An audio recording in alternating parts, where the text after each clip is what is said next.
เข้าตรวจสอบโรงงานดังกล่าวพบว่าส่งผลกระทบต่อที่ดินทำกินของชาวบ้านกว่า50ไร่และสัตว์น้ำล้มตายจำนวนมากโดยในระหว่างการตรวจสอบนอกจากจะถูกข่มขู่โดยตรงแล้วยังมีสสต่างพรรคและกลุ่มนายทุนโทรศัพท์มาขอให้ยุติเรื่องนี้แต่ตนยืนยันไม่เกรงกลัวและจะเดินหน้าทวงความยุติธรรมให้ชาวบ้านจนถึงที่สุดชุติประภา ศรีบุญสม สวท.ขอนแก่นรายงานองค์การบริหารส่วนจังหวัดชุมพรจัดโครงการพบปะรับทราบปัญหาและความเดือดร้อนจากประชาชนในพื้นที่อำเภอท่าแซะโดยมีประชาชนเข้าร่วมกิจกรรมกว่า800คนนายนพพร อุสิตนายกองค์การบริหารส่วนจังหวัดชุมพรเป็นประธานเปิดโครงการองค์การบริหารส่วนจังหวัดชุมพรพบประชาชนประจำปีงบประมาณพุทธศักราช 2569 ครั้งที่ 1 ณ องค์การบริหารส่วนตำบลสองพี่น้องอำเภอท่าแซะจังหวัดชุมพรเพื่อเปิดโอกาสให้ประชาชนในพื้นที่ได้มีส่วนร่วมในการพัฒนาท้องถิ่นพร้อมรับฟังปัญหาความต้องการและข้อเสนอแนะจากประชาชนอย่างใกล้ชิดโครงการดังกล่าวจัดขึ้นเพื่อให้คณะผู้บริหารสมาชิกสภาองค์การบริหารส่วนจังหวัดและข้าราชการอบจ.ชุมพรได้รับทราบปัญหาความเดือดร้อนของประชาชนโดยตรงจากทั้งผู้นำท้องถิ่นผู้นำชุมชนและประชาชนในพื้นที่ภายในงานมีประชาชนจากพื้นที่ต่างๆในอำเภอท่าแซะเข้าร่วมกว่า850คนโดยได้รับความร่วมมือจากหน่วยงานราชการในจังหวัดชุมพรที่ร่วมออกหน่วยบริการประชาชนพร้อมทั้งสนับสนุนด้านสถานที่อุปกรณ์และการอำนวยความสะดวกจากผู้นำท้องที่และผู้นำท้องถิ่นในพื้นที่ส่งผลให้การดำเนินกิจกรรมเป็นไปด้วยความเรียบร้อยและบรรลุตามวัตถุประสงค์ชัยพัฒน์มณีชัยสวท.ชุมพรรายงานน้ำมันทุกหยดมีค่ารู้ใช้รู้รักษาวันข้างหน้าไม่ขาดแคลนจบข่าวนฤนาถแข็งขันอ่านรับฟังข่าวครั้งต่อไปเวลา 17 นาฬิกาค่ะติดตามข่าวที่นำเสนอไปแล้วได้ที่ www.thainews.pre.go.th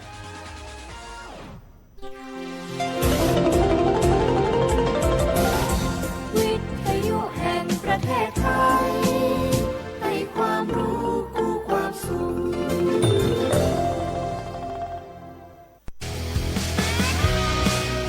สถานีวิทยุกระจายเสียงแห่งประเทศไทยจังหวัดเชียงใหม่ FM 93.25 เมกะเฮิรตซ์ผู้นำด้านข่าวสารในจังหวัดเชียงใหม่โดยเน้นการมีส่วนร่วมของภาครัฐภาคเอกชนและเครือข่ายภาคประชาชนในพื้นที่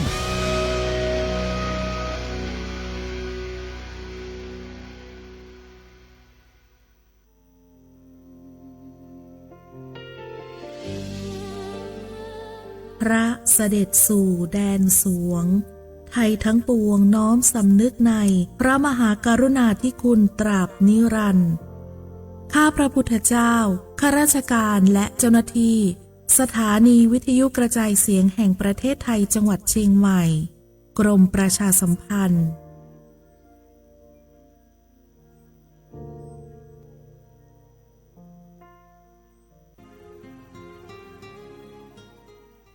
This is a moment of profound grief for the Kingdom of Thailand. We, the collective voices of Radio Thailand Chiang Mai, join the Thai nation in mourning the passing of our beloved Queen Martha,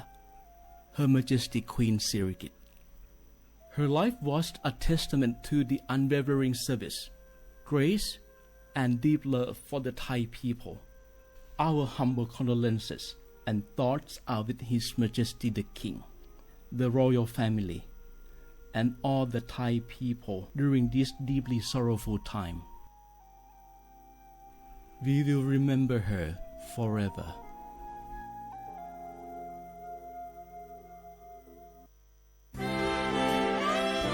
ตลอดประวัติศาสตร์ของชาติไทยพระมหากษัตริย์ไทยทรงเป็นพลังศรัทธา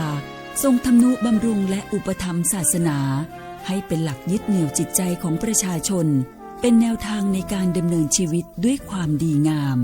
ศาสนาสอนให้คนไทยรู้จักคุณธรรมความดีและความสามัคคีช่วยประคองจิตใจในยามทุกข์เสริมพลังใจในยามเผชิญอุปสรรคเป็นรากฐานสำคัญของสังคมด้วยพระบารมีแห่งพระมหากษัตริย์และศาสนาอันเป็นที่พึ่งทางใจคือพลังศรัทธาที่ล้อมรวมคนไทยทั้งชาติสู่ความมั่นคงสงบสุขและยั่งยืนตลอดไปร่วมเสริมสร้างความรักในสถาบันหลักของชาติโดยสำนักงานประชาสัมพันธ์ที่ 3 กรมประชาสัมพันธ์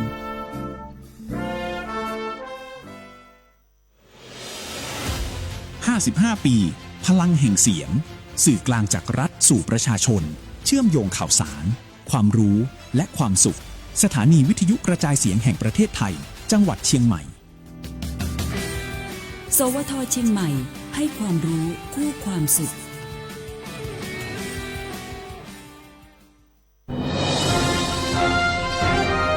ขับรถมีน้ำใจรักษาวินัยจราจร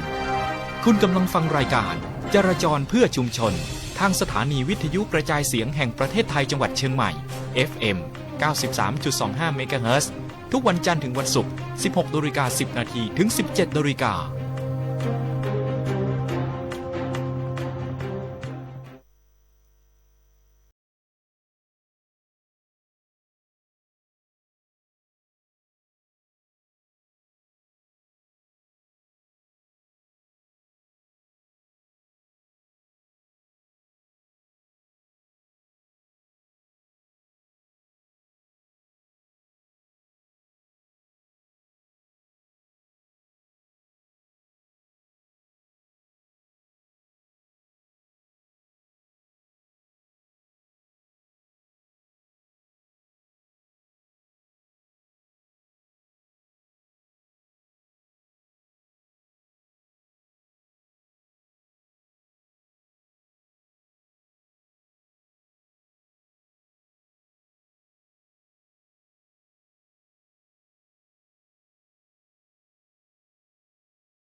ผู้ฟังทุกท่านนะคะเข้าสู่ในช่วงเวลาของรายการวิทยุจราจรเพื่อชุมชน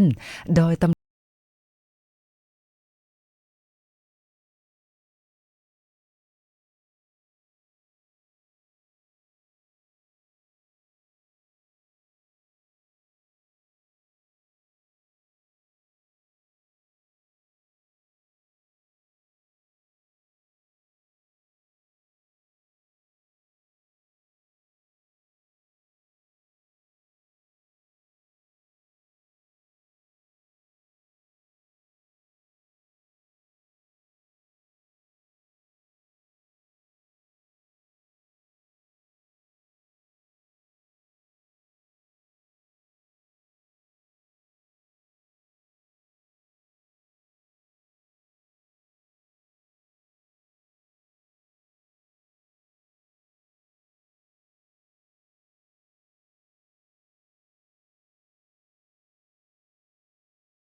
ช่วงเย็นวันนี้ค่ะ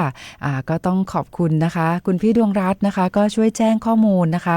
บริเวณที่มีการจราจรติดขัดนะคะบริเวณแยกศาลเด็กตอนนี้ก็ได้แจ้งข้อมูลนะคะให้กับทางท่านผู้กำกับการกลุ่มงานจราจรตำรวจภูธรจังหวัดเชียงใหม่ทราบแล้วนะคะซึ่งตอนนี้ก็เชื่อว่าทางเจ้าหน้าที่ตำรวจจราจรนะคะก็ยังคงเร่งในเรื่องของการระบายรถนะคะแล้วก็อำนวยความสะดวกด้านการจราจรให้กับพี่น้องประชาชนนะคะ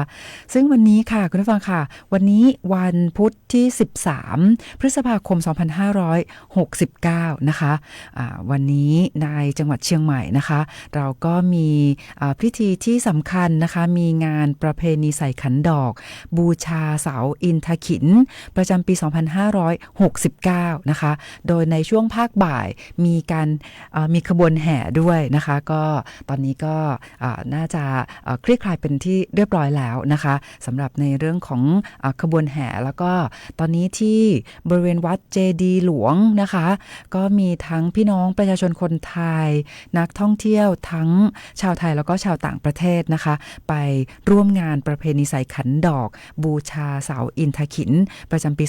2569นะคะคราวนี้เดี๋ยวเราจะไปพูดคุยในรายละเอียดของเรื่องนี้ด้วยแต่ว่าตอนนี้นะคะมาดูในเรื่องของ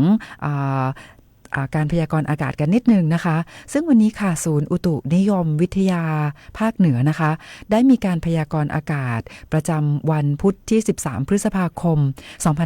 2569ตั้งแต่ช่วงเวลาเที่ยงวันนี้จนถึงเที่ยงวันของวันพรุ่งนี้นะคะโดยลักษณะอากาศทั่วไปภาคเหนือมีฝนฟ้าคะนองกับมีลมกระโชกแรงนะคะและมีฝนตกหนักบางแห่งทางนี้เนี่ยก็เนื่องมาจากมีลมใต้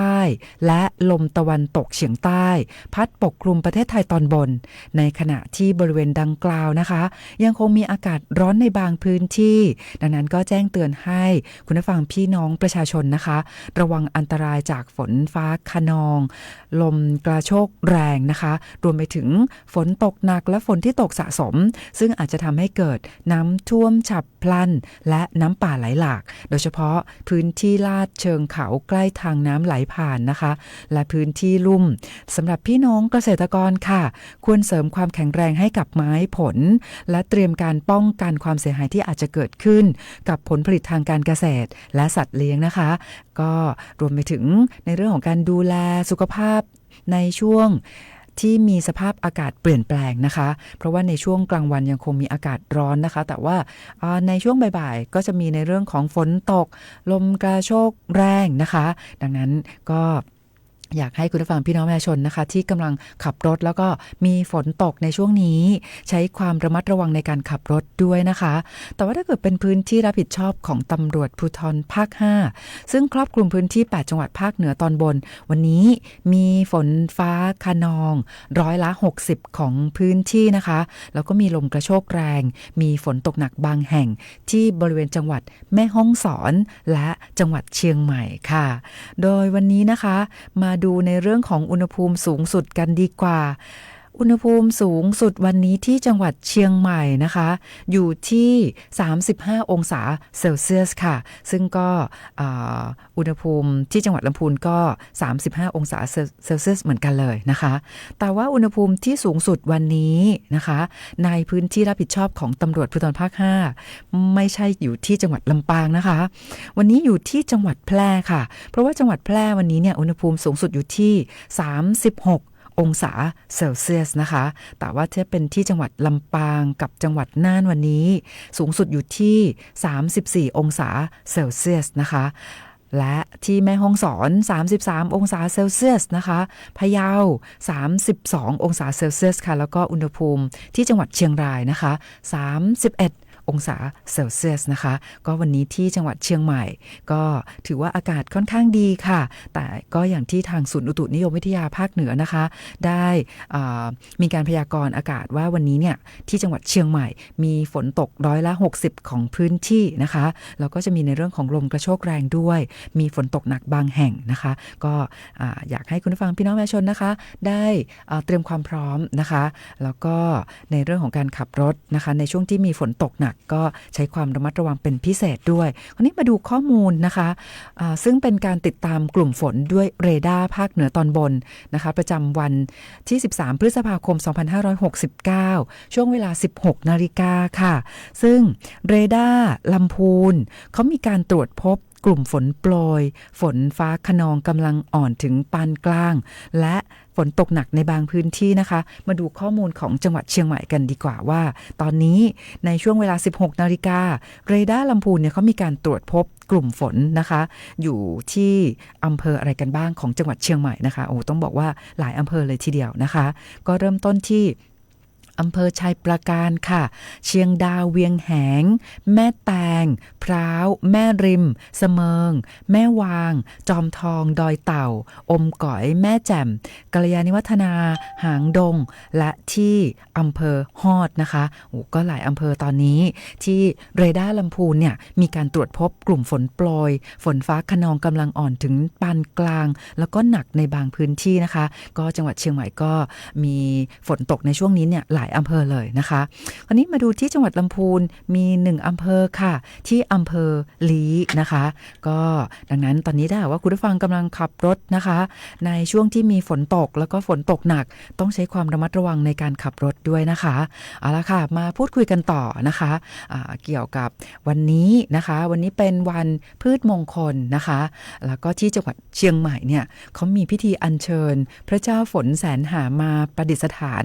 ณวัดเจดีย์หลวงนะคะในงานประเพณีใส่ขันดอกบูชาเสาอินทขิฬประจำปี 2569 ด้วยนะคะซึ่งวันนี้ค่ะวันพุธที่13พฤษภาคม 2569นายรัฐพล นราธิศรผู้ว่าราชการจังหวัดเชียงใหม่ก็ได้เป็นประธานในพิธีอัญเชิญพระพุทธคันธาราชหรือพระเจ้าฝนแสนหาพร้อมด้วยเครื่องสักการะขึ้นประดิษฐานบนรถบุษบกเคลื่อนขบวนออกจากวัดช่างแต้มด้วยริ้วขบวนแบบล้านนาอย่างยิ่งใหญ่เพื่อนำมาประดิษฐานเป็นการชั่วคราวณวัดเจดีย์หลวงวรวิหารเพื่อเป็นสัญลักษณ์ของการเริ่มงานประเพณีใส่ขันดอกบูชาเสาอินทขิฬประจำปี 2569 ค่ะซึ่งก็มีนายศิวะธมิกานนท์รองผู้ว่าราชการจังหวัดเชียงใหม่พร้อมด้วยหัวหน้าส่วนราชการและพุทธศาสนิกชนร่วมในพิธีนะคะซึ่งในทุกๆปีจังหวัดเชียงใหม่จะมีพิธีสักการะบูชาเสาอินทขิฬหรือเสาหลักเมืองเชียงใหม่เพื่อสร้างขวัญกำลังใจและเป็นสิริมงคลให้แก่ชาวบ้านชาวเมืองค่ะรวมทั้งผู้ที่ทำการเกษตรนะคะที่ต้องการให้มีฝนตกต้องตามฤดูกาลจึงได้มีการอัญเชิญพระเจ้าฝนแสนหาอันเป็นพระพุทธรูปคู่บ้านคู่เมืองเชียงใหม่ที่ผู้คนในจังหวัดเชียงใหม่เชื่อว่าจะสามารถบันดาลให้ฝนตกมาเป็นประธานในขบวนแห่รอบเมืองให้พี่น้องประชาชนได้ส่งน้ำบูชาเพื่อเป็นสิริมงคลให้แก่ชีวิตนะคะและเมื่อสิ้นสุดงานประเพณีใส่ขันดอกแล้วก็จะอัญเชิญพระเจ้าฝนแสนหากลับมาประดิษฐานที่วัดช่างแต้มดังเดิมนะคะโดยในแต่ละปีเนี่ยก็จะมีการอัญเชิญพระเจ้าฝนแสนหาออกจากวัดช่างแต้มไปให้ศรัทธาสาธุชนได้สักการะกราบไหว้ภายนอกวัดนะคะเพียง2 ครั้งเท่านั้นนะคะก็คือการแห่ขบวนส่งน้ำพระในงานประเวณีปีใหม่เมืองเชียงใหม่หรือว่างานสงกรานต์ของจังหวัดเชียงใหม่ซึ่งก็ผ่านมาแล้วนะคะและอีกครั้งหนึ่งก็คือวันนี้เลยนะคะก็คืองานประเพณีใส่ขันดอกบูชาเสาอินทขิฬนะคะซึ่งเริ่มต้นวันนี้เป็นวันแรกนะคะโดยงานประเพณีใส่ขันดอกบูชาเสาอินทขิฬประจำปี 2569 นะคะก็เริ่มขึ้นตั้งแต่วันนี้เป็นวันแรกค่ะวันที่13พฤษภาคม 2569 นะคะไปจนถึงวันที่19พฤษภาคม 2569 19นะคะตั้งแต่เวลา 6 นาฬิกาถึง 24 นาฬิกาณวัดเจดีย์หลวงวรวิหารอำเภอเมืองเชียงใหม่จังหวัดเชียงใหม่ค่ะดังนั้นคุณผู้ฟังพี่น้องประชาชนนะคะในพื้นที่จังหวัดเชียงใหม่จังหวัดใกล้เคียงตลอดจนนักท่องเที่ยวทั้งชาวไทยแล้วก็ชาวต่างประเทศนะคะก็สามารถร่วมงานประเพณีใส่ขันดอกนะคะเสาอินทขิณนะคะที่วัดเจดีย์หลวงวรวิหารได้ตั้งแต่วันนี้จนถึงวันที่9 พฤษภาคม 2569 ค่ะเอาละค่ะคุณผู้ฟังนะคะที่รับฟังรายการนะคะก็สามารถแนะนำผลงานเพลงเข้ามาได้นะคะไม่ว่าจะผ่านทางหมายเลขโทรศัพท์ 053-276-793 หรือว่าจะผ่านเพจสวทเชียงใหม่ PRD นะคะแต่ว่าตอนนี้ค่ะเราก็ได้เตรียมผลงานเพลงมาฝากคุณผู้ฟังด้วยนะคะอยากให้คุณผู้ฟังมีความสุขในวันหยุดในวันนี้นะคะแต่อย่างไรก็ตามค่ะยังคงมีน้องๆนักเรียนนะคะที่มีการเปิดเรียนในวันนี้นะคะตอนนี้คุณพ่อคุณแม่ผู้ปกครองนะคะก็ใช้เวลาในช่วงเย็นนะคะไปรับบุตรหลานกันนะคะก็ถ้าหากว่ามีฝนตกนะคะก็อยากให้ทุกท่านนะคะใช้ความระมัดระวังในการขับรถด้วยแล้วก็อย่าลืมในเรื่องของการปฏิบัติตามกฎจราจรโดยเคร่งครัดนะคะเดี๋ยวในช่วงท้ายๆนะคะเราก็จะมีการสัมภาษณ์ทางโทรศัพท์นะคะสารวัตรจราจรจากกลุ่มงานจราจรตำรวจภูธรจังหวัดเชียงใหม่ก็จะมารายงานสภาพการจราจรด้วยนะคะแต่ว่าตอนนี้เนี่ยอย่างเช่นที่คุณผู้ฟังได้ให้ข้อมูลนะคะเกี่ยวกับสภาพการจราจรในเส้นทางต่างๆทางรายการก็ได้มีการประสานงานไปยังท่านพันตำรวจเอกมนัสชัยอินเถื่อนนะคะผู้กำกับการกลุ่มงานจราจรตำรวจภูธรจังหวัดเชียงใหม่แล้วนะคะก็จะได้เร่งระบายในเรื่องของการจราจรแล้วก็อำนวยความสะดวกด้านการจราจรให้กับคุณผู้ฟังพี่น้องประชาชนนะคะตอนนี้มีผลงานเพลงมาฝากคุณผู้ฟังกันต่อค่ะอยากให้ทุกท่านนะคะมีความสุขกับการฟังเพลงนะคะมาต่อกันกับผลงานเพลงนี้ค่ะ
ค่ะคุณผู้ฟังคะผลงานเพลงนะคะของคุณบอยโกศิยพงศ์นะคะรักคุณเข้าแล้วนะคะจนได้ค่ะคุณผู้ฟังค่ะตอนนี้นะคะที่มีคุณผู้ฟังนะคะช่วยแจ้งข้อมูลนะคะเกี่ยวกับในเรื่องของสภาพการจราจรนะคะก็ทางท่านพันตำรวจเอกมนัสชัยอินเทือนนะคะก็ได้รีบเข้าตรวจสอบนะคะก็บอกว่าวันนี้เนี่ยโรงเรียนดาราวิทยาลัยเนี่ยเขาเปิดเทอมเป็นวันแรกนะคะแล้วตอนนี้เนี่ยรถก็ชะลอตัวในการเข้าไปรับบุตรหลานนะคะก็เลยทำให้ตอนนี้เนี่ยสภาพการจราจรบริเวณด้านหน้าโรงเรียนนะคะไปจนถึงแยกศาลเด็กเนี่ยมีปริมาณรถ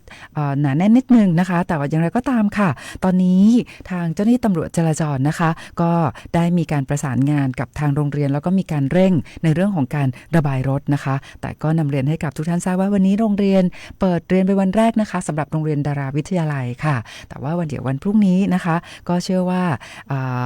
น่าจะเข้าสู่สภาพปกตินะคะโดยวันพรุ่งนี้เนี่ยก็มีข้อมูลนะคะนำเรียนให้กับคุณผู้ฟังพี่น้องประชาชนทราบเพิ่มเติมเกี่ยวกับในเรื่องของสภาพอากาศด้วยนะคะก็เนื่องจากว่า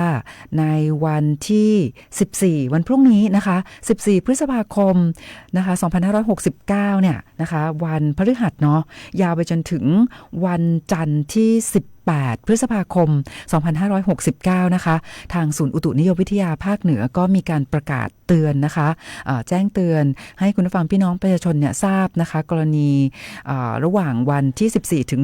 18นะคะภาคเหนือเนี่ยจะมีฝนเพิ่มขึ้นและจะมีฝนตกหนักถึงหนักมากบางแห่งนะคะดังนั้นก็จะได้เป็นข้อมูลให้กับคุณผู้ฟังพี่น้องประชาชนว่าเนี่ยในช่วงนี้นะคะก็จะมีในเรื่องของฝนตกนะคะแล้ว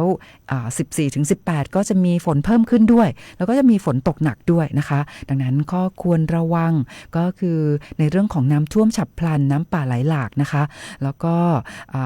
ระมัดระวังในเรื่องของพื้นที่ลาดเชิงเขาใกล้ทางน้ำไหลผ่านแล้วก็พื้นที่ลุ่มด้วยโดยไปถึงคุณผู้ฟังพี่น้องประชาชนนะคะพี่น้องเกษตรกรควรจะมีการเตรียมการป้องกันแล้วก็ระวังความเสียหายที่จะเกิดต่อผลผลิตทางการเกษตรนะคะคราวนี้พอพี่น้องประชาชนทราบแบบนี้แล้วว่าจะมีในเรื่องของฝนตกหนักเพิ่มขึ้นนะคะจะมีการเปลี่ยนนะคะการใช้ยานพาหนะนะคะจากรถจักรยานยนต์เป็นรถยนต์เพิ่มมากขึ้นดังนั้นในเรื่องของการเดินทางนะคะในช่วงเวลาเร่งด่วนทั้งภาคเช้าแล้วก็ภาคเย็นนะคะการรับส่งบุตรหลานนะคะไปโรงเรียนนะคะถ้าหากว่าเป็นช่วงที่มีฝนตกเนี่ยก็เชื่อว่าคุณพ่อคุณแม่นะคะผู้ปกครองเนี่ยก็อาจจะเปลี่ยนจากการใช้รถจักรยานยนต์มาเป็นรถยนต์ดังนั้นก็อาจจะทำให้มีปริมาณรถในท้องถนนเนี่ยจำนวนมากขึ้นดังนั้นนะคะก็สิ่งที่อยากให้คุณผู้ฟังพี่น้องประชาชนเตรียมความพร้อมก็คือการเผื่อเวลาในการเดินทางนะคะแล้วก็ที่สำคัญอยากให้ทุกท่านนะคะปฏิบัติตามกฎจราจรโดยเคร่งครัดด้วยโดยเฉพาะในพื้นที่นะคะช่วงเวลาที่ห้ามจอดนะคะดังนั้นเนี่ยก็ต้องขอความร่วมมือทุกท่านนะคะปฏิบัติตามกฎจราจรโดยเคร่งครัดด้วยนะคะตอนนี้คุณผู้ฟังที่ทักทายเราเข้ามาผ่านเพจสวทเชียงใหม่ PRD นะคะ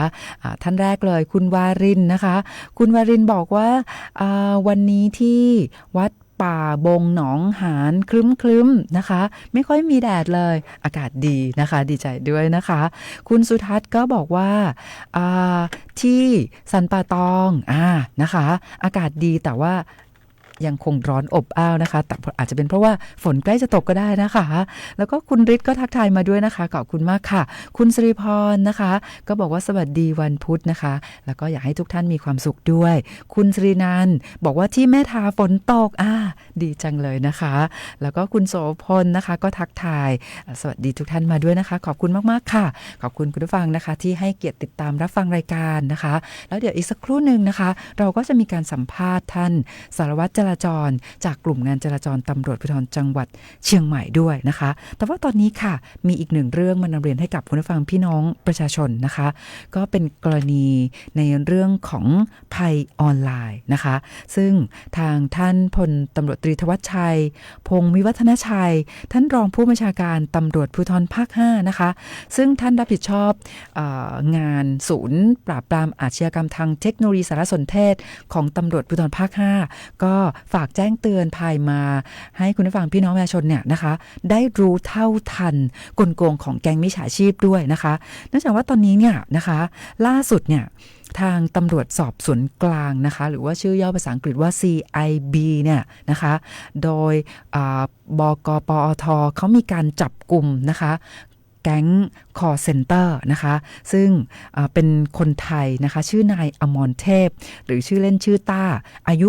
35ปีเป็นผู้ต้องหาตามหมายจับของศาลอาญาโดยนายต้าเนี่ยนะคะเป็นหนึ่งในขบวนการแก๊งคอเซ็นเตอร์เป็นแก๊งกองร้อยปอยเป็ดนะคะโดยนายต้าเนี่ยนะคะเวลาที่เขาหลอกพี่น้องประชาชนเนี่ยเขาก็จะแต่งชุดเครื่องแบบตำรวจนะคะเขามียศด้วยนะเขาใส่เครื่องแบบตำรวจเป็นยศพันตำรวจโทนะคะโอ้โหทรงผมโอ้โหได้เลยนะคะแล้วยังไม่พอนะฉากหลังเขาเนี่ยเวลาเขาวิดีโอคอลนะคะหลอกลวงพี่น้องประชาชนเนี่ยฉากหลังเขาก็จะทำเหมือนกับเป็นสถานีตำรวจเลยนะคะโอ้โหองค์ประกอบเนี่ยเข้าฉากเนี่ยครบถ้วนนะคะแล้วก็หลอกลวงพี่น้องประชาชนนะคะบอกว่าตัวเองเป็นตำรวจนะคะยศพันตำรวจโทเนาะมีการใส่ชุดเครื่องแบบนะคะแล้วก็วิดีโอคอล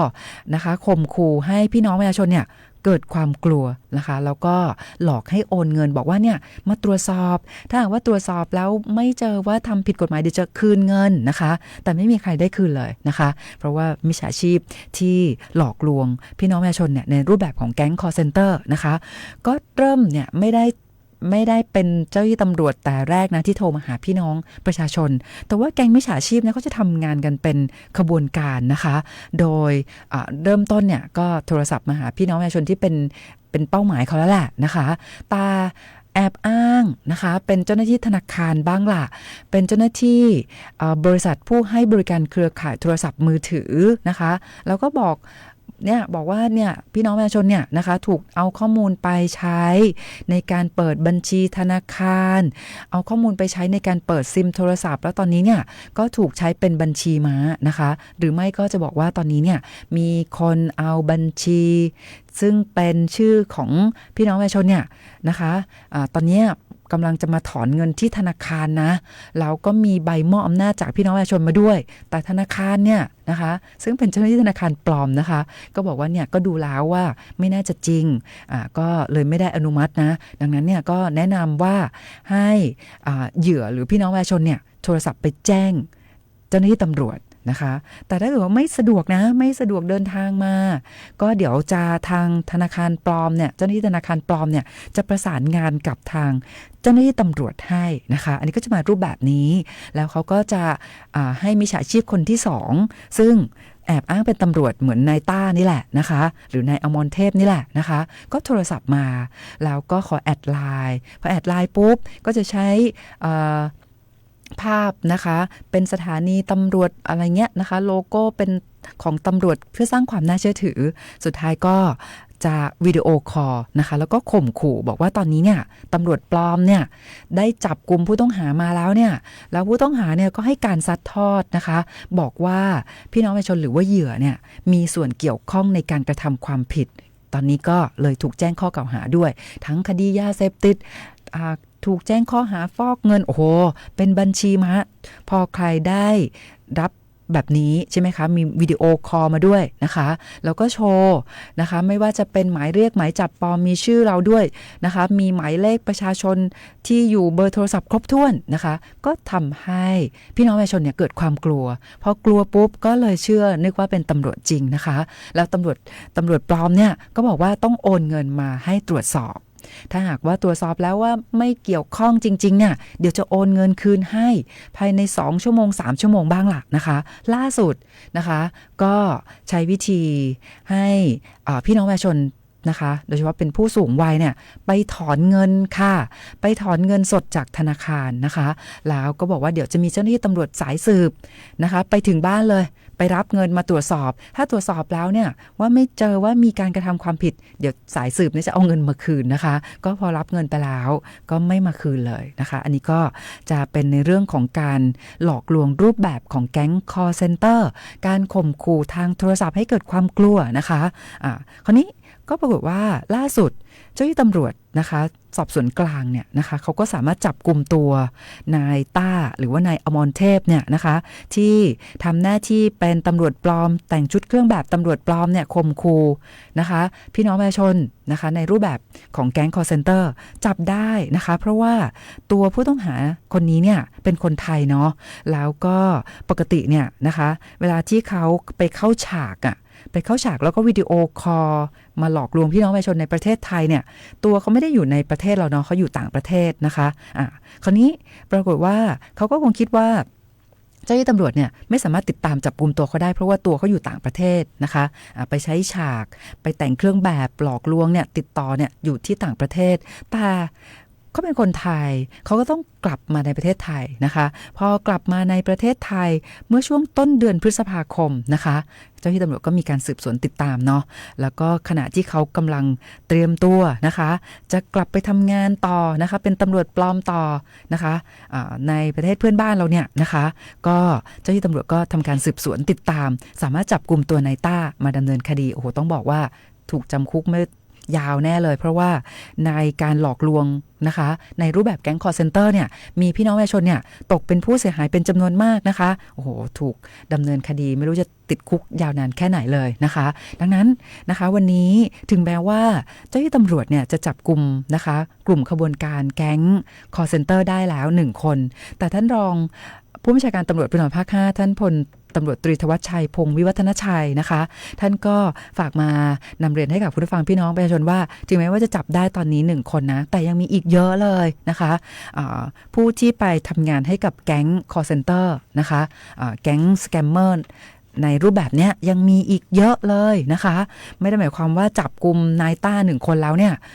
กลุ่มขบวนการนี้จะหยุดการหลอกลวงเขายังไม่หยุดนะคะเขาก็ยังมีอีกหลายคนที่จะมาหลอกลวงพี่น้องประชาชนในรูปแบบนี้นะคะแก๊งกองร้อยปอยเป็ดเนี่ยนะคะ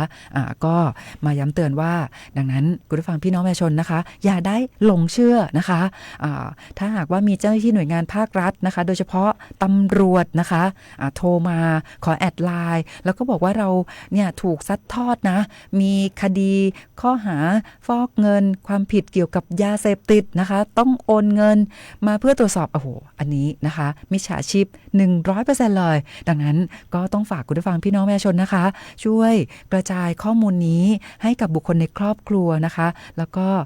ญาตินะคะเพื่อนนะคะให้รู้เท่าทันกลโกงของแก๊งมิจฉาชีพไม่มีแน่ๆที่เจ้าหน้าที่ตำรวจเจ้าหน้าที่หน่วยงานภาครัฐนะคะจะโทรศัพท์มาขอแอดไลน์แล้วก็ข่มขู่นะคะส่งหมายเรียกหมายจับปลอมทางไลน์ไม่มีค่ะโดยเฉพาะให้โอนเงินไม่มีอย่างแน่นอนนะคะถ้ามีแบบนี้ก็คือโจรแน่นอนเลยนะคะก็อยากให้ทุกท่านนะคะรู้เท่าทันกลโกงของแก๊งมิจฉาชีพกันค่ะ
คุณผู้ฟังค่ะแต่ว่าเวลานี้นะคะ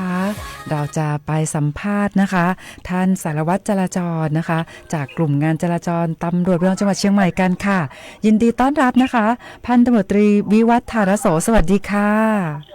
สวัสดีครับท่านผู้กำกับครับและท่านผู้ฟังทุกท่านครับ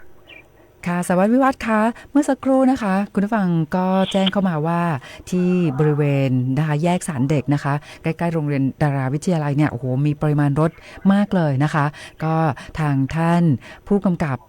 มนัสชัยอินเถื่อนนะคะก็แจ้งบอกว่าวันนี้เนี่ยเป็นวันแรกนะคะที่โรงเรียนดาราวิทยาลัยเนี่ยเขาเปิดการเรียนการสอนเป็นวันแรกนะคะก็เลยทำให้ในเรื่องของปริมาณรถวันนี้มีปริมาณรถเยอะนิดนึงแต่ว่าเจ้าหน้าที่ตำรวจเนี่ยก็ได้เร่งในเรื่องของการระบายรถแล้วนะคะแล้วในเส้นทางอื่นๆเป็นยังไงบ้างคะสารวัตรวิวัฒน์ค่ะครับช่วงนี้นะครับก็เป็นการเปิดเทอมของโรงเรียนต่างๆนะครับอย่างโรงเรียนดาราวันนี้ก็วันแรกแล้วก็โรงเรียนมหาวิทยาลัยนะครับถนนเจริญประเทศนะครับก็เป็นวันแรกนะครับช่วงนี้บริเวณหน้าโรงเรียนนะครับก็จะมีปริมาณรถหนาแน่นหน่อยนะครับเพราะว่ายังเป็นผู้ปกครองใหม่นะครับรับส่งก็จะมีปัญหาช่วงแรกๆนะครับเดี๋ยวผู้กำกับก็จัดจราจรเข้าไปอำนวยความสะดวกให้นะครับช่วงนี้นะครับแล้วก็ตัวนี้ก็มีแยกศาลเด็กนะครับแยกฟ้าห้ามนะครับที่ว่ามีปริมาณรถมากนะครับถนนไม่โดนตัวนี้เริ่มขี้คายนะครับเริ่มดีขึ้นแล้วครับแล้วก็บริเวณแยกวังสิงห์นะครับปริมาณรถมากครับตัวนี้ก็เร่งระบายนะครับครับผมส่วนใหญ่ก็จะอยู่หน้าโรงเรียนนะครับแถวแก้วนาวรัตน์นะครับที่ยังมีปริมาณรถมากตัวนี้ก็เร่งระบายกันอยู่นะครับค่ะแล้วก็วันนี้เป็นยังไงบ้างคะพิธีใส่ขันดอกบูชาเสาอินทขิฬค่ะเป็นยังไงบ้างค่ะครับวันนี้ก็เป็นวันแรกนะครับที่เป็นพิธีใส่ขันดอกบูชาเสาอินทขิฬนะครับขบวนแห่เพิ่งเสร็จไปนะครับเพิ่งเข้าไปในวัดเจดีย์หลวงนะครับก็เย็นนี้ก็จะมีพิธีนะครับพิธีเปิดนะครับแล้วก็ฝากวางแผนด้วยนะครับช่วงเย็นนะครับก็จะมีปริมาณรถที่ผู้ศรัทธาไปทำบุญเยอะนะครับที่โดยรอบบริเวณวัดเจดีย์หลวงนะครับแต่ว่าในเรื่องของการที่คุณผู้ฟังพี่น้องประชาชนนะคะจะไปร่วมงานดังกล่าวก็อยากจะมีคำแนะนำว่าควรจะใช้รถโดยสารสาธารณะดีไหมคะแล้วก็จอดรถไว้ใกล้ๆนะคะหรือไม่ก็ออกกำลังกายเดินไปร่วมงานค่ะอยากให้สารวัตรวิวัฒน์ได้แนะนำคุณผู้ฟังด้วยค่ะครับก็โดยบริเวณโดยรอบของวัดเจดีย์หลวงเนี่ยจุดจอดรถถ้าเป็นรถยนต์เนี่ยจะน้อยนะครับส่วนใหญ่ก็จะถ้าแนะนำก็เป็นมอเตอร์ไซค์หรือว่าเป็นรถสาธารณะนะครับจะสะดวกกว่าครับโดยทางหน้าวัดนะครับถนนตั้งแต่แยกพุทธิโสพลถึงแยกกลางเวียงก็จะห้ามจอดทั้งสองฝั่งนะครับครับผมเพื่อไม่ให้รถเกิดปริมาณรถมากทำให้เกิดรถติดนะครับค่ะแล้วก็ในเรื่องของสภาพภูมิอากาศสารวัตรวิวัฒน์คะวันพรุ่งนี้14พฤษภาคมนะคะทางศูนย์อุตุนิยมวิทยาภาคเหนือก็บอกว่าเนี่ยนะคะจะมีฝนตกมากยิ่งขึ้นเนาะช่วงระหว่าง14ถึง18ดังนั้นนะคะกลุ่มงานจราจรตำรวจภูธรจังหวัดเชียงใหม่ก็มีความพร้อมในเรื่องของการเตรียมอำนวยความสะดวกด้านการจราจรในทั้งภาคเช้าภาคเย็นเพราะว่าวันพรุ่งนี้เนี่ยก็เป็นวันเปิดทำงานนะคะวันนี้วันหยุดเนาะวันนี้วันหยุดราชการแต่ก็อาจจะมีโรงเรียนบางแห่งนะคะที่เปิดการเรียนการสอนวันนี้แต่วันพรุ่งนี้เนี่ยก็จะมีหลายๆโรงเรียนแล้วเนาะที่เริ่มเปิดภาคเรียนพร้อมกันนะคะครับผมค่ะอันนี้เราก็มีการเตรียมความพร้อมในเรื่องของการอำนวยความสะดวกทั้งในเรื่องของฝนตกแล้วก็เกี่ยวกับการประสานงานกับทางโรงเรียนอันนี้ทำยังไงบ้างนะคะครับโดยผู้กำกับก็ให้ตำรวจจราจรที่อยู่หน้าโรงเรียนก็ประสานงานกับโรงเรียนต่างๆนะครับเรื่องการจัดการจราจรนะครับในการมารับส่งบุตรหลานตอนเช้าตอนเย็นนะครับแล้วก็ในเรื่องของฝนฟ้าส่วนใหญ่ก็จะเป็นรถยนต์นะครับที่ว่ามารับบุตรพ่อบ้านเตรียมความพร้อมนะครับส่วนตำรวจจราจรก็เตรียมความพร้อมเต็มที่ครับในการอำนวยความสะดวกในชั่วโมงเร่งด่วนนะครับทั้งเช้าเย็นนะครับแล้วก็หน้าสถานศึกษาครับแต่อย่างไรก็ตามในเรื่องของการรณรงค์การขับขี่ที่ปลอดภัยนะคะเราก็ยังอยากจะขอความร่วมมือคุณผู้ฟังพี่น้องประชาชนนะคะปฏิบัติตามกฎจราจรด้วยผู้ที่ขับขี่รถจักรยานยนต์นะคะถึงแม้ว่าช่วงนี้อาจจะมีฝนตกบ้างแต่ว่าการสวมหมวกนิรภัยเนี่ยนะคะก็กันฝนได้ด้วยเนาะสวัสดิ์แล้วก็ป้องกันด้วยถ้าหากว่าเราเกิดอุบัติเหตุไม่คาดคิดนะคะครับการสวมหมวกนิรภัยเนี่ยก็ตอนนี้ก็บังคับ 100% นะครับก็ช่วงนี้หน้าฝนนะครับถนนลื่นนะครับก็ถ้าสวมหมวกนิรภัยก็ป้องกันนะครับเซฟ เขาเรียกว่าอุบัติเหตุของเราได้ครับเกือบ100%นะครับค่ะเพราะว่าถ้าเกิดว่าไปเกิดอุบัติเหตุนะคะโดยที่ไม่คาดคิดเนาะจากเจ็บมากก็จะเจ็บน้อยนะคะแล้วก็ถ้าเป็นช่วงตอนนี้ที่มีฝนเนี่ยก็ช่วยกันฝนด้วยนะคะใช่ครับโอเคค่ะท่านสวัสดิ์วิวัฒน์จะมีอะไรฝากคุณผู้ฟังในช่วงท้ายนี้เชิญได้เลยค่ะครับผมก็ฝากนะครับช่วงนี้นะครับบริเวณหน้าศึกษานะครับผู้ปกครองที่ไปรับบุตรหลานนะครับในทางโรงเรียนเขาก็จะแจ้งในไลน์กลุ่มนะครับว่าประตูเปิดโรงเรียนกี่โมงนะครับแนะนำก็รอให้โรงเรียนเปิดนะครับค่อยเอารถไปจอดที่ถนนนะครับหน้าโรงเรียนนะครับเพื่อลดปัญหาการจราจรนะครับขอความร่วมมือด้วยนะครับค่ะก็ต้องขอบคุณมากๆเลยนะคะพันตำรวจตรีวิวัฒน์ธารโสสารวัตรจราจรจากกลุ่มงานจราจรตำรวจภูธรจังหวัดเชียงใหม่ขอบคุณมากๆค่ะครับสวัสดีครับท่านผู้ประกาศการท่านผู้ฟังครับค่ะคุณผู้ฟังค่ะก็มาดูข้อมูลกันต่ออีกนิดนึงนะคะคุณผู้ฟังค่ะวันพรุ่งนี้เนี่ยวันพฤหัสบดีที่14พฤษภาคม2569นะคะก็เป็นวันเกิดต้องบอกว่าแบบนี้นะคะของสถานีวิทยุกระจายเสียงแห่งประเทศไทยจังหวัดเชียงใหม่ชื่อย่อว่าสวท.เชียงใหม่ของเรานะคะทางท่านผู้อำนวยการสถานีวิทยุกระจายเสียงแห่งประเทศไทยจังหวัดเชียงใหม่นะคะก็ขอเรียนเชิญนะคะทุกท่านนะคะร่วมงานวันคล้ายวันก่อตั้งครบรอบ55ปีสวท.เชียงใหม่นะคะก็เพื่อความเป็นสิริมงคลแล้วก็ร่วมอุทิศส่วนกุศลให้กับพี่น้องอดีตบุคลากรผู้ล่วงลับนะคะวันพรุ่งนี้ที่สวท.เชียงใหม่เขาก็จะมีพิธีสงฆ์แล้วก็มีพิธีอุทิศส่วนกุศลแด่อดีตบุคลากรนะคะมีการถวายพระทหารเพลแด่พระภิกษุสงฆ์ด้วยนะคะก็ถ้าหากว่าคุณผู้ฟังนะคะท่านไหน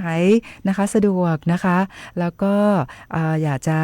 ร่วมนะคะในวันสำคัญซึ่งเป็นวันคล้ายวันก่อตั้งครบรอบ55ปีสวท.เชียงใหม่นะคะก็สามารถเรียนเชิญนะคะซึ่งกำหนดการเนี่ยก็จะเริ่มในเวลาตั้งแต่ 9:30 น.เป็นต้นไปนะคะก็ต้องบอกว่า Happy Birthday นะคะสวท.เชียงใหม่นะคะคุณพี่ดวงรัตน์นะคะก็ทักทายเราก็มาผ่านเพจสวท.เชียงใหม่ PRD ด้วยแล้วก็บอกว่าสุขสันต์วันเกิดสวท.เชียงใหม่นะคะ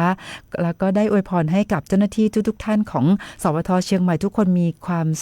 สุขภาพแข็งแรงนะคะโอ้โหขอบคุณพี่ดวงรัตน์นะคะคุณสิริพันธ์ก็ทักทายเราเข้ามาด้วยคุณสุรินทร์นะคะคุณสุรินทร์บอกว่าที่นครศรีธรรมราชวันนี้เนี่ยมืดครึ้มทั้งวันอากาศร้อนไม่มีลมเลยนะคะแต่ก็คุณสุรินทร์นะคะก็ยังอยากให้ทุกท่านมีความสุขนะคะในช่วงยามบ่ายวันนี้นะคะแล้วก็มีคุณอัญชนาด้วยทักทายเราเข้ามาขอบคุณทุกท่านเลยนะคะค่ะคุณผู้ฟังคะก็ในเรื่องของภัยออนไลน์นะคะก็อย่างที่ได้นำเรียนให้กับคุณผู้ฟังว่าวันนี้วันหยุดแต่ว่ามิจฉาชีพเนี่ยนะคะไม่หยุดแน่นอนที่จะหลอกลวงพี่น้องประชาชนนะคะในทุกรูปแบบไม่ว่าจะเป็นในเรื่องของในรูปแบบการข่มขู่ให้เกิดความกลัวแล้วหลอกให้โอนเงินนะคะอันนี้ก็ยังคงมีอยู่นะคะแล้วก็ต้องบอกว่าแก๊งมิจฉาชีพเนี่ยนะคะจะเน้นนะคะไปที่เด็กๆด้วยถ้าเป็นรูปแบบของแก๊ง call center นะคะเน้นไปที่เด็กนักเรียนนักศึกษาแล้วก็ผู้สูงวัยดังนั้นก็ฝากคุณพ่อคุณแม่ผู้ปกครองนะคะคุณผู้ฟังนะคะได้แจ้งเตือนให้กับทุกคนในครอบครัวนะคะได้รู้เท่าทันกลโกงของแก๊งมิจฉาชีพด้วยนะคะถ้าหากว่าเรานะคะถูกแจ้งความดำเนินคดีอย่างเช่นมิจฉาชีพที่ปลอมเป็นตำรวจเนี่ยแล้วก็ข่มขู่แบบนี้เนี่ยนะคะถ้าหากว่าเราถูกแจ้งความดำเนินคดีนะคะต้องบอกว่าเจ้าหน้าที่ตำรวจเนี่ยเขาจะไม่มาส่งหมายเรียกหมายจับทางไลน์นะคะเขาจะส่งในรูปแบบของเอกสารแล้วก็จะมีพลนำสารนะคะซึ่งก็เป็นเจ้าหน้าที่ตำรวจสายตรวจเนี่ยนะคะเขาจะนำหมายเรียกหมายจับเนี่ยไปส่งให้ถึงบ้านนะคะไม่มีมาส่งไลน์แล้วตำรวจเนี่ยนะคะไม่มีแน่นอนที่จะมาให้พี่น้องประชาชนเนี่ยโอนเงินนะคะโอนเงิน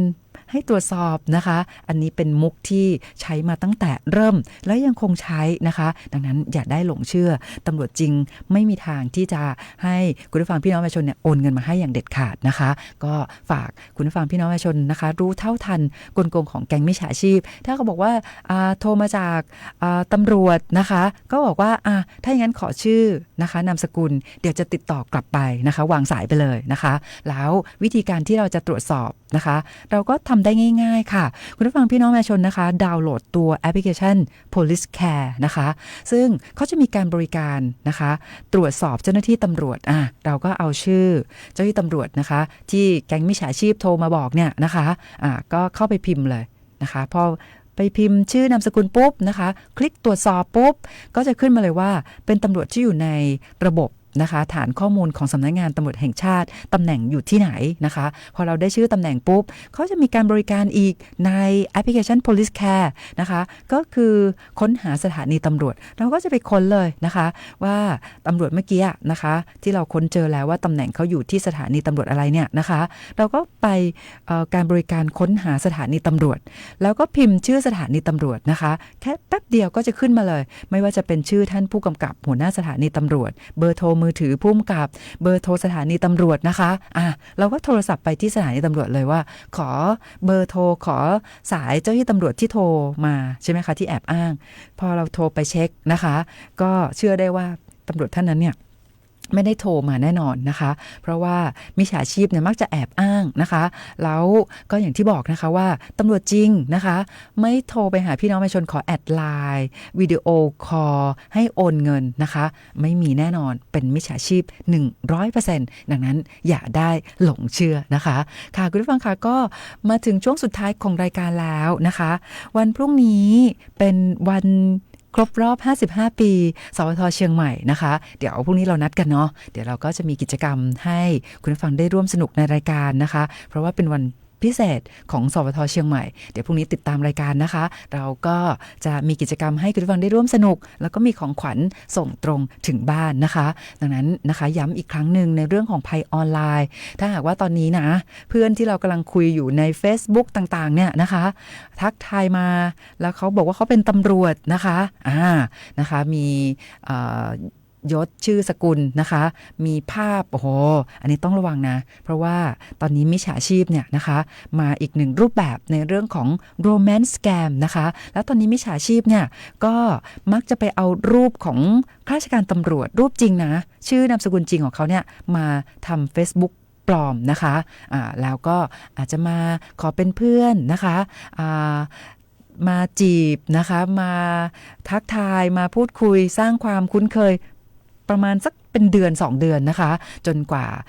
เหยื่อจะหลงเชื่อหลังนั้นก็จะชักชวนให้ลงทุนนะคะอันนี้ก็จะเป็นอีกหนึ่งรูปแบบที่มิจฉาชีพจะมาหลอกพี่น้องประชาชนในรูปแบบของ romance scam ดังนั้นรู้เท่าทันอย่าได้หลงเชื่อค่ะค่ะคุณผู้ฟังคะแล้วก็ถ้าหากว่าเราระวังเต็มที่แล้วนะแต่ว่ายังคงเพลี้ยงพล้ำค่ะก็นะคะต้องรีบโทรแจ้ง1441นะคะถ้าหากว่าเราตกเป็นผู้เสียหายในคดีออนไลน์ไม่ว่าจะเป็นรูปแบบใดท่านต้องรีบโทรแจ้งไปที่1441นะคะวันนี้หมดเวลาของรายการแล้วค่ะวันพรุ่งนี้เรามีนัดกันนะคะแล้วก็พบกันใหม่วันพรุ่งนี้วันนี้สวัสดีค่ะ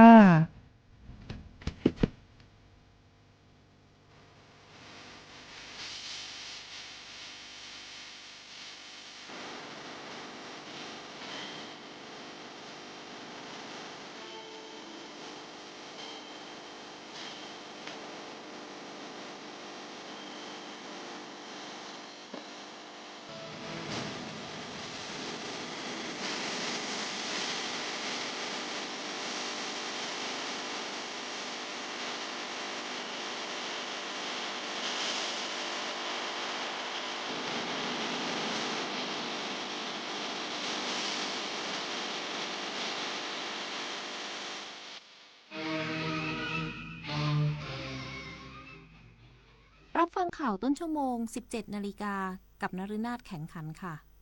รองนายกรัฐมนตรีและรัฐมนตรีว่าการกระทรวงการอุดมศึกษาวิทยาศาสตร์วิจัยและนวัตกรรมเตรียมนำเทคโนโลยีผสานกับแนวทางการฝึกจิตและหลักธรรม เพื่อการดูแลสุขภาพทั้งกายและใจอย่างยั่งยืนอีกสักครู่กลับมาติดตามรายละเอียดค่ะจะใช้รถ EV เช้านี้แต่ลืมชาร์จไว้โอ้ยระหว่างทางจะมีจุดชาร์จไหมเนี่ย Do it now โหลดแอป PA Vota สิแม่หาตู้ชาร์จให้ทันใจมีครอบคลุมทั่วไทยเชื่อมชาร์จกับตู้ผ่านแอปได้อย่างง่ายดายทำให้มั่นใจในทุกเส้นทางตอบโจทย์คนใช้รถ EV แบบแม่ได้ครบวงจรเลยนะชาร์จมั่นใจทั่วไทยเชื่อมง่ายผ่านแอปแถมยังรักโลก Do it now Green Power by PEA เจ๊ดูดิทริปกระบี่3 วัน 2 คืนสวยมากราคาแค่นี้เองผมโอนเงินมัดจำให้เขาไปแล้วเนี่ยไหวปะเพจไหนเนี่ยโอ้โหนี่มันเพจปลอมชัดๆดูดิยอดไลค์หลักร้อยแต่คนเม้นสนใจเป็นพันปลอมอะไรเจ๊เขาส่งบัตรประชาชนมาให้ดูด้วยนะสมัยนี้เขาก็ขโมยรูปบัตรคนอื่นมาทั้งนั้นแหละไหนลองทักไปทวงเลขจองดิอ้าวมันขึ้นว่าไม่สามารถส่งข้อความได้อะจะโอนจองทริปเช็คชื่อบัญชีกับเว็บก่อนเสมอไม่งั้นจะได้เที่ยวทริปแบบนี้แหละพามาจับไต่ AI ภาพและคลิปที่เห็นเป็นเรื่องจริงหรือ AI สร้างบางรูปบางคลิปก็สมจริงจนหลายครั้งแทบแยกไม่ออกแต่เดี๋ยวก่อนยังมีจุดที่ช่วยให้จับผิดได้สังเกตนิ้วมือบิดเบี้ยวผิดธรรมชาติใบหน้าสมมาตรเกินจริงผิวเนียนเกินไปเหมือนพลาสติกแสงและเงาไม่สัมพันธ์กันตัวหนังสือเพี้ยนเหตุการณ์เกินจริงจนน่าสงสัยก่อนแชร์ก่อนเชื่อก่อนตกใจหยุดดูให้ชัวร์อีกครั้งเห็นโฆษณานี้ไหมกู้ง่ายอนุมัติไวไม่เช็คเครดิตแถมได้เงินวันนี้เลยนะหยุดเลยนั่นมันสูตรโกงชัดๆกู้ง่ายอนุมัติไวไม่เช็คเครดิตเท่ากับโดนโกง 100%แต่เขาบอกโอนค่าธรรมเนียมก่อนแล้วได้เงินเลยนะนั่นยิ่งชัดโอนก่อนเท่ากับเสียเงินฟรีมิจฉาชีพในคราบเงินกู้หลอกผ่านแอปและโซเชียลสุดท้ายไม่ได้กู้แถมเสียเงินฟรีเช็คให้ชัวร์ก่อนกู้ทุกครั้งเซฟเงินเซฟตัวเองรองนายกรัฐมนตรีและรัฐมนตรีว่าการกระทรวงการอุดมศึกษาวิทยาศาสตร์วิจัยและนวัตกรรมเตรียมนำเทคโนโลยีต่อยอดภูมิปัญญาไทยดั้งเดิมผสานแนวทางการฝึกจิตและหลักธรรมเข้ากับวิทยาศาสตร์การแพทย์เพื่อการดูแลสุขภาพทั้งกายและใจอย่างยั่งยืนนายกชนันท์ วงศ์สวัสดิ์รองนายกรัฐมนตรีและรัฐมนตรีว่าการกระทรวงการอุดมศึกษาวิทยาศาสตร์วิจัยและนวัตกรรมเปิดเผยภายหลังเข้ากราบนมัสการสมเด็จพระมหาวีระวงศ์ที่วัดราชบพิตรสถิตมหาศรีมารามราชวรมหาวิหารว่าได้ร่วมกันหารือในหลายประเด็นที่น่าสนใจโดยเฉพาะเรื่องการนำภูมิปัญญาไทยดั้งเดิมมาต่อยอดด้วยเทคโนโลยีและแนวคิดใหม่ๆเพื่อสร้างคุณค่าให้มากขึ้นอีกทั้งประเด็นสำคัญคือการดูแลสุขภาพแบบครบทั้งกายและใจ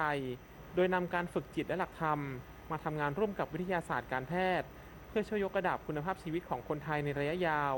นอกจากนี้ยังมีแนวคิดในการปรับพื้นที่ทางวัฒนธรรมและศาสนา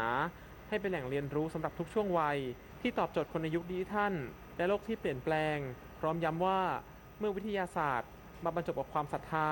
เชื่อว่าจะเป็นการพัฒนาคุณภาพชีวิตที่มีคุณค่าและเป็นเอกลักษณ์อย่างเป็นรูปธรรมชวนันท์มาลีรายงานจังหวัดตากบูรณาการการปฏิบัติงานกรณีแจ้งเบาะแสขอความช่วยเหลือฉุกเฉินผู้เสียหายจากขบวนการค้ามนุษย์ที่เกี่ยวข้องกับแก๊งคอลเซ็นเตอร์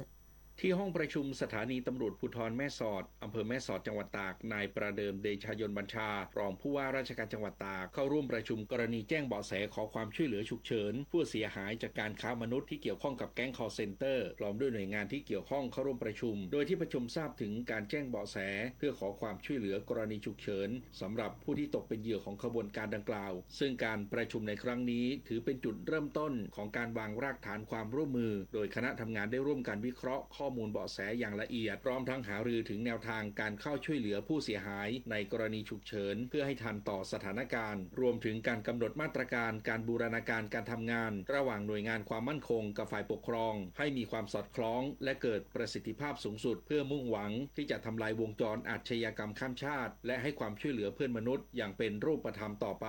ดิเรกปินตาแก้วสวทแม่สอดรายงาน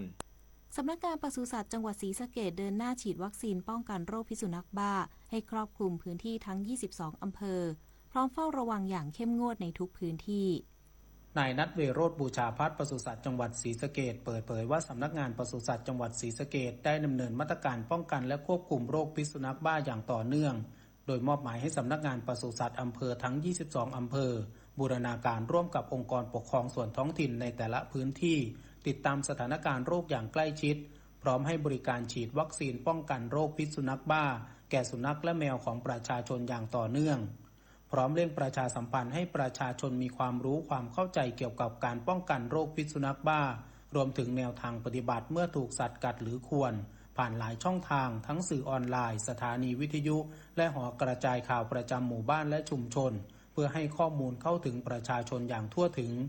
นอกจากนี้ยังได้เตรียมความพร้อมด้านแผนควบคุมโรคในกรณีพบการระบาดและประสานการดูแลรักษาผู้ที่ได้รับความเสี่ยงร่วมกับหน่วยงานที่เกี่ยวข้องได้แก่สำนักงานสาธารณสุขจังหวัดสำนักงานสาธารณสุขอำเภอองค์กรปกครองส่วนท้องถิ่นโรงพยาบาลส่งเสริมสุขภาพตำบลและอาสาสมัครสาธารณสุขประจำหมู่บ้านหรืออสม.ในทุกพื้นที่เพื่อสร้างความมั่นใจให้ประชาชนว่าจังหวัดศรีสะเกษมีระบบเฝ้าระวังและรับมือโรคพิษสุนัขบ้าอย่างมีประสิทธิภาพวีรชัยศิริกาสวทศรีสะเกษรายงานรู้ปิดรู้ใช้ร่วมใจประหยัดพลังงานจบข่าวนฤนาถแข็งขันอ่านรับฟังข่าวครั้งต่อไปเวลา 19 นาฬิกาค่ะติดตามข่าวที่นำเสนอไปแล้วได้ที่ www.thainews.prd.go.th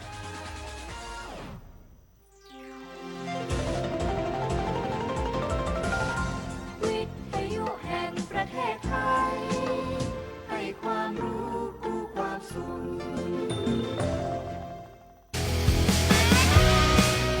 สถานีวิทยุกระจายเสียงแห่งประเทศไทยจังหวัดเชียงใหม่ FM